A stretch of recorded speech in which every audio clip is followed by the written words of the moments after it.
Halo teman-teman, kembali lagi pada perkuliahan secara hubungan internasional. Pada video lalu kita sudah membahas apa itu hubungan internasional secara aktivitas. Kali ini kita akan membahas kajian hubungan internasional.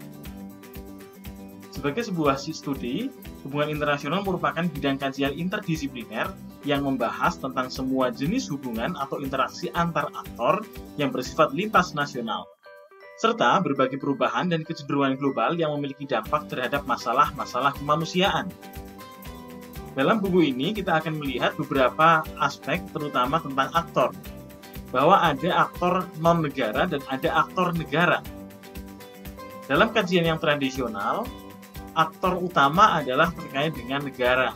Jadi ada aspek high politics aspek, jadi fokus kepada negara. Nah, namun demikian, dalam kajian kontemporer, aktor-aktor tersebut bukan lagi negara, melainkan aktor non-negara. Kita ambil contoh adalah NGO, non-governmental organization, baik itu yang sifatnya lokal maupun internasional, asalkan dia berpengaruh terhadap global. Kemudian ada individu-individu bahkan yang berpengaruh terhadap kehidupan global. Asalkan aspek-aspek tersebut mencakup kajian yang lintas bangsa atau lintas negara, sehingga terfokus pada permasalahan internasional, siapapun aktor yang melakukan, baik negara maupun aktor non-negara.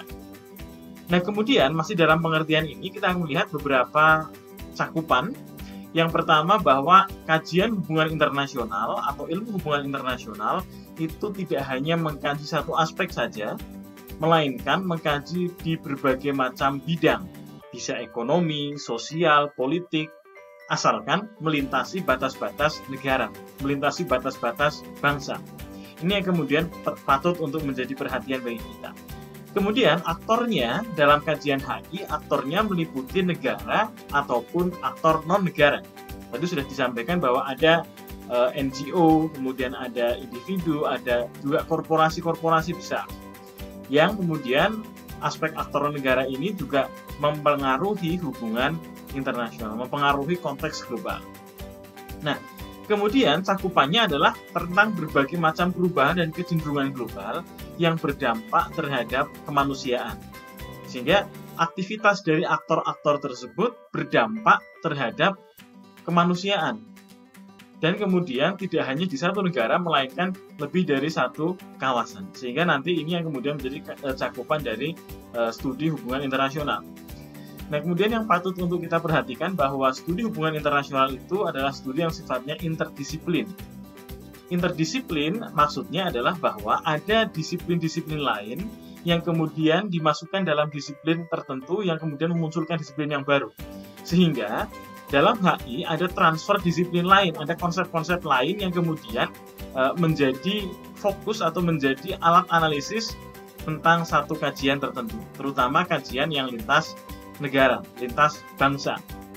Sehingga kita bukan melihat bahwa HI itu sebenarnya bukan ilmu politik, namun ilmu baru, ilmu yang tersendiri, tetapi dengan memasukkan disiplin-disiplin lain untuk mengkaji hal-hal yang berkaitan dengan aktivitas atau interaksi lintas bangsa atau lintas negara. Sehingga ini yang kemudian menjadi pemahaman tentang kajian hubungan internasional. Nah, terkait dengan bagaimana interdisiplinnya hubungan internasional, kita bisa melihat di dalam buku Studi dan Teori Hubungan Internasional diperlihatkan bahwa hubungan internasional itu terdiri atas berbagai macam sumbangan keilmuan, baik sebelum abad ke-16 sampai nanti ke abad ke-20 dan 21. Kalau pada awal-awalnya, hubungan internasional memang melihat tentang bagaimana ekonomi internasional, strategi terkait dengan masalah perang, kemudian masalah diplomasi, kemudian sejarah, kemudian filosofi, kemudian hukum internasional. Namun kemudian lambat laun, aspek-aspek kajian yang lain, disiplin-disiplin yang lain juga turut mewarnai ilmu hubungan internasional. Sehingga inilah yang kemudian melahirkan hubungan internasional, termasuk nanti ada ketercakupan dengan masalah geografi, geopolitik. Kemudian kita juga melihat berbagai macam pemikiran turut berpengaruh di situ. Ada perdebatan-perdebatan, ada paling tidak nanti kita bisa lihat ada perdebatan pertama, perdebatan kedua. Perdebatan pertama itu tentang bagaimana perspektif realisme dan idealisme dalam hubungan internasional. Perdebatan kedua itu biasanya terkait dengan masalah behaviorisme dan juga tradisional dalam hubungan internasional dan seterusnya. Yang kemudian perkembangan-perkembangan disiplin ini kemudian turut mewarnai dinamika di dalam ilmu hubungan internasional. Sehingga hubungan internasional sebagai suatu kajian bukan suatu kajian yang sifatnya kaku, akan tetapi satu kajian yang senantiasa dinamis dan menerima pandangan-pandangan dari disiplin yang lain, sehingga memperkaya khasanah dalam hubungan internasional. Nah kemudian, pemirsa, di dalam hubungan internasional juga senantiasa mengalami perkembangan.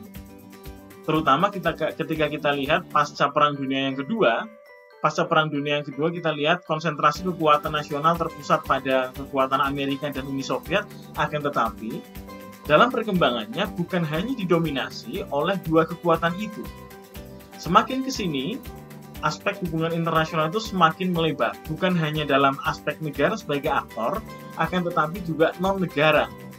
Misalkan pada pertengahan tahun 50-an negara-negara dunia ketiga muncul, sehingga turut mewarnai konteks hubungan internasional pada saat itu. Misalkan kita melihat pada konteks pada saat tahun 50-an dan pertengahan tahun 60-an, tidak hanya didominasi oleh Amerika dan Uni Soviet, tapi kemudian ada juga negara dunia yang ketiga.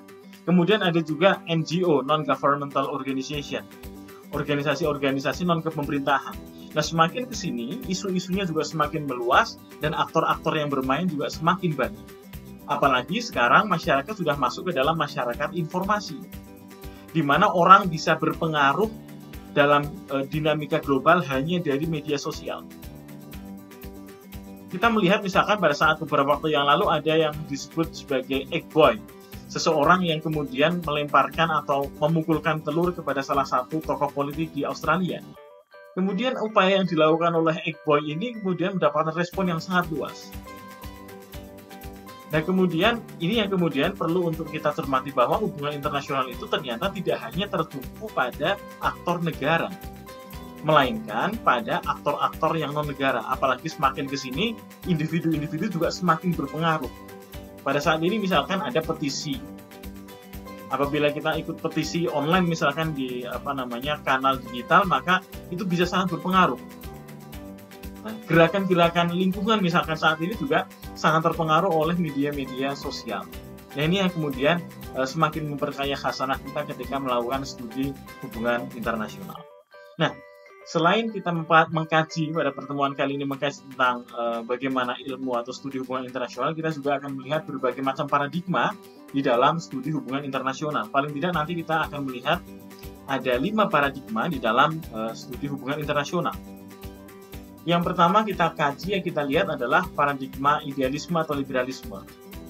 Pada paradigma ini, prinsip utamanya adalah bahwa semua bangsa itu menginginkan kedamaian. Semua bangsa itu menginginkan perdamaian. Bahwa perang itu sebenarnya bukan salah satu hal yang disengaja, tetapi muncul karena ketidaksengajaan.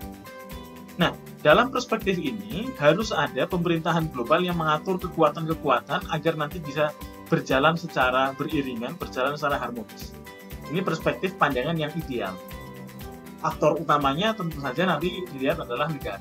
Nah, tapi kemudian agak berbeda sedikit, ada perspektif atau paradigma realisme. Ketika tadi melihat bahwa perang itu sebenarnya bukan suatu hal yang diinginkan, tetapi dalam perspektif realisme agak berbeda di sini. Bahwa hubungan internasional itu adalah hubungan antar bangsa atau negara dalam bentuk pertarungan kekuatan. Sehingga setiap negara itu berusaha untuk meningkatkan powernya, berusaha untuk meningkatkan kekuatannya. Ini dalam perspektif realisme. Jadi negara itu berupaya untuk menguatkan dirinya. Jadi keamanan nasional itu adalah sebagai masalah yang diutamakan. Sehingga di sini kalau kita lihat berbeda dengan idealisme, pada perspektif realisme kekuatan nasional itu menjadi masalah utama. Tentu saja di sini aktor utama dalam kajian HI adalah negara.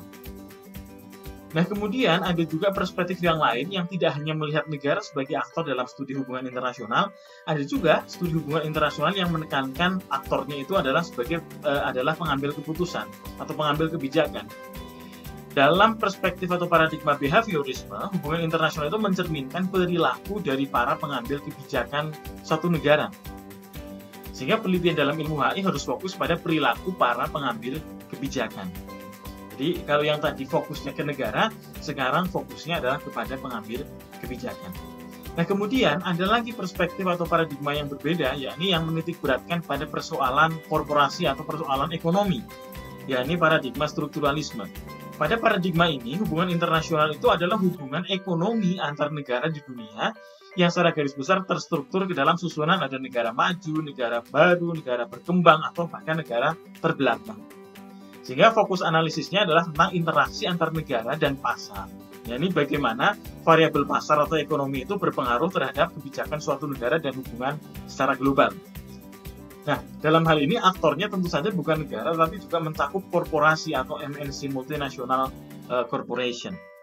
Nah, selain paradigma-paradigma itu, ada juga paradigma yang lebih pluralis, di mana di sini melihat ada aktor non-negara yang juga berperan di dalam menentukan hubungan internasional.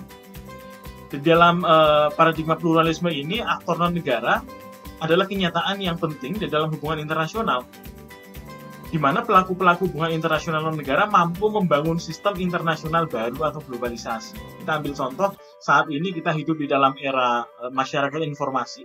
Tiap-tiap orang bisa mengemukakan gagasannya, dan gagasannya itu bisa saja berpengaruh secara global.